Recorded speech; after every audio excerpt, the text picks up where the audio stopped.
పెన్షన్ల జాతర అయితే తెలంగాణ రాష్ట్రంలో మొదలు కాబోతుంది. సో వీళ్ళు అధికారంలోకి వచ్చిన తర్వాత ఎట్టకేలకు 2, 3 ఏళ్ల తర్వాత కొత్త పెన్షన్లు ఇవ్వడానికి అయితే నిర్ణయించారు. సో చాలా మంది కన్ఫ్యూజన్ ఉన్నారు. పెంచిన పెన్షన్లు ఇస్తారేమో, పెంచుతురేమో అట్లా కాదు. కొత్తగా అర్హులైన వాళ్ళు ఇప్పుడు మొన్నటిదాకా ఏజ్ లేక ఇప్పుడు ఏజ్ వచ్చిన వాళ్ళు, వృద్ధాప్య పెన్షన్లకు విషయం సంబంధించి, అట్లనే బీడీల పెన్షన్లు, వితంతు పెన్షన్లు, ఒంటరి మహిళ పెన్షన్లు, ఇట్లా గీత కార్మికులకు సంబంధించిన పెన్షన్లు, దీర్ఘకాలిక వ్యాధులతో ఉండేటోళ్ళు వాళ్ళకు కూడా పెన్షన్ ఉంటాయి. ఇట్లా కొత్తగా దరఖాస్తులు చేసుకునేటోళ్లకు పెన్షన్లు వస్తున్నాయి అన్నట్టు. అవి ఈ నెల అంటే మనం ఆగస్టులో ఉన్నాం, ఆగస్టు నెల 31 తారీఖు వరకు, ఈ నెల లాస్ట్ వరకల్నే దరఖాస్తుకు అవకాశం ఉంది ఒకటి. అండ్ గతంలో మనం ప్రజాపాలనలో అప్లై చేసినాం కదా చాలా మంది పెన్షన్లు, వీళ్ళు వచ్చినటువంటి కొత్తలా అవి కూడా చాలని చెప్పేసి వీళ్ళు అంటారు. కానీ ఇక నమ్మకం చాలక ఇంకా కూడా అప్లికేషన్లు పెట్టుకుంటారు చాలా మంది. మున్సిపల్ ఆఫీసుల్లో, మున్సిపల్ పరిధిలో అయితే మున్సిపల్ ఆఫీసుల, గ్రామ పంచాయతీల పరిధిలో అయితే గ్రామ విలేజ్ సెక్రటరీకో లేకపోతే ఎంపీడీ ఆఫీసులో ఆన్లైన్లో ఇస్తున్నటువంటి పరిస్థితి అయితే ఉంది ప్రస్తుతానికి. సో ప్రభుత్వ అధికారులు మాత్రం అప్పుడు ఇచ్చినైనా సరిపోతాయి, మళ్ళీ వేయాల్సిన అవసరం లేదని చెప్తారు. దీంట్లో కొత్త పెన్షన్లు, పాత రూల్స్. ఇక పాత రూల్స్ అంటే ఏంటి?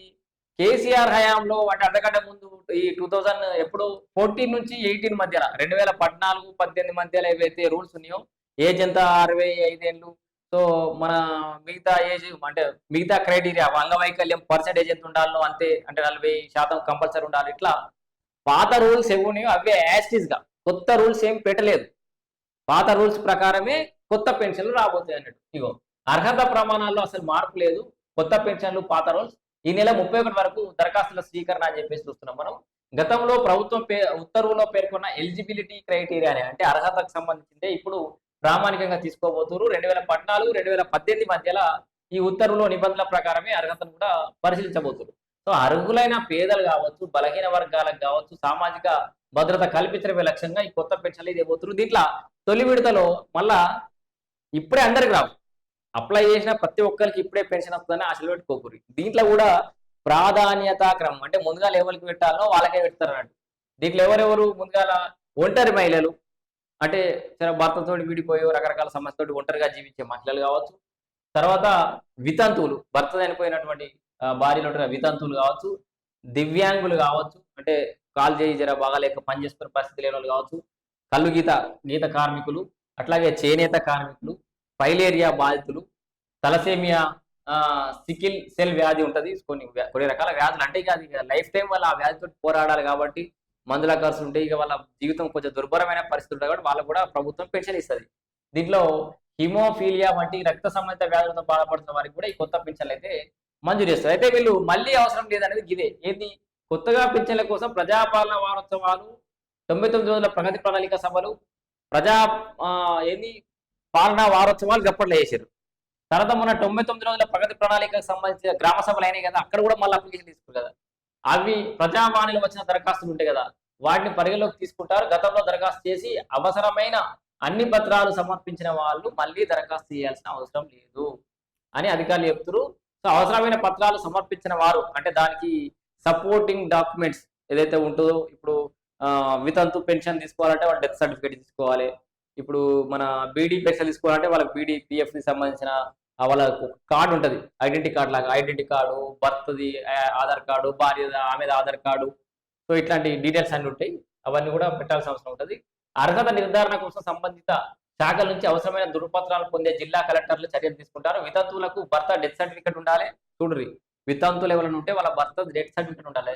చనిపోయిందని సర్టిఫికేట్ ఇస్తారు. ఎంబడినే పోయి మీ సేవలు అప్లై చేసుకోరి. ఎవరైనా రీసెంట్ చనిపోయి ఉంటే జల్దీ వస్తుంది. జర మీరు బాగా లేట్ చేసిన వాళ్ళకైతే కొంచెం ఇబ్బంది అవుతుంది కాబట్టి ఎంబడినే ఊరి.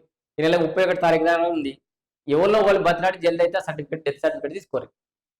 ఇక ఒంటరి మహిళలకేమో సెపరేషన్ లేదా స్థానిక విచారణ నివేదిక అంటే వాళ్ళకు ఒక ఆర్ఐ ఇన్స్పెక్షన్ చేస్తాడు, దానికి పంచనామా చేస్తాడు, దానికి సంబంధించిన అది.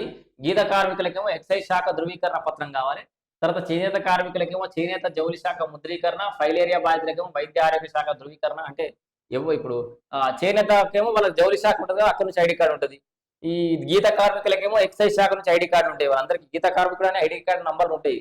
సో అవి మీకు కొత్త ఎప్పుడు అవసరం లేదు, ఒకరు తెలుస్తాయని చెప్తున్నా.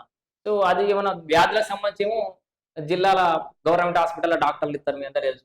ఇక కొత్త పెన్షన్లు ఈ దరఖాస్తులను ఈ నెల 31 వరకు స్వీకరిస్తారు. దరఖాస్తులతో పాటు వివరాలను చేయుత పోర్టల్ నమోదు చేసే ప్రక్రియను కూడా చేపట్టబోతున్నారు. దీంట్లో కలెక్టర్ ఆమోదితుడి అంటే గతంలో ఎట్లా ఇచ్చేటోళ్ళు కలెక్టర్ ఆమోదంతో గతంలో ప్రస్తుతం వచ్చిన దరఖాస్తుల పరిశీలన అనంతరం అధికారులు క్షేత్రస్థాయిలో అర్హతను తనిఖీ చేస్తారు. మనం ఇయ్యంగానే అయిపోదిగా. మళ్ళా ఊర్లలోకి వచ్చి మీ ఇంటింటికి మీ గల్లీకి వచ్చి ఎంక్వైరీ చేస్తారు. పలానా రాజవ్వ నిజంగానే 60 ఏళ్ళు ఉంటదా? ఆమె లేకపోతే ఒంటరి మహిళలేనా? భర్త నిజంగానే చనిపోయిండా? వితంతువేనా?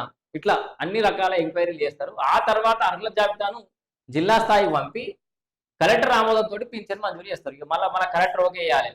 సో ప్రతి అర్హుడికి చేయూత అందించాలనే ఉద్దేశంతో ఈసారి స్వయంగా సహాయక సంఘాల సమాఖ్యలు కూడా బాధ్యతలకు అప్పగించారు. అర్హత ఉన్న వితంతు, ఒంటరి మహిళలకు దరఖాస్తు చేసుకోవడం, అవసరమైన ధృవపత్రాలు పొందుపరచడంలో సహకరించాలని చెప్పేసి అయితే స్వయం సహాయక సంఘాలు కూడా చెప్పారు ఎల్పి అని చెప్పేసి. ఇది కొత్త పెన్షన్లు వస్తున్నాయి. పాత రూల్సే ఉంటున్నాయి. పెంచిన పెన్షన్ గురించి ఇంకా సమాచారం లేదు.